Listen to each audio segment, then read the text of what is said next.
રાજ્ય સરકાર દ્વારા કચ્છ જિલ્લાની આરોગ્ય સુવિધાઓમાં વધારો થાય તે માટે અદ્યતન સુવિધાઓથી સજ્જ કુલ 8 ઇમરજન્સી 108 એમ્બ્યુલન્સની ફાળવણી કરવામાં આવી છે।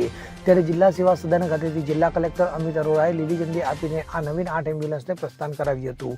આ દરમિયાન જિલ્લા કલેક્ટર અમિત અરોરાએ જણાવ્યું હતું કે નવીન 108 એમ્બ્યુલન્સનું નિરીક્ષણ કરીને ટેલિમેડિસિન જેવી આધુનિક સુવિધાઓને લોકોને લાભ મળશે। તો ઉલ્લેખનીય છે કે જિલ્લામાં ઇમરજન્સી દરમિયાન સારવાર માટે 40 જેટલી 108 એમ્બ્યુલન્સની સેવા રાત દિવસ લોકો માટે ઉપલબ્ધ છે। ત્યારે અમુક એમ્બ્યુલન્સના કિલોમીટર પૂર્ણ થતા નિયમોનુસાર તેના સ્થાને સરકાર દ્વારા જિલ્લાને નવી 8 એમ્બ્યુલન્સની ફાળવણી કરવામાં આવી હતી।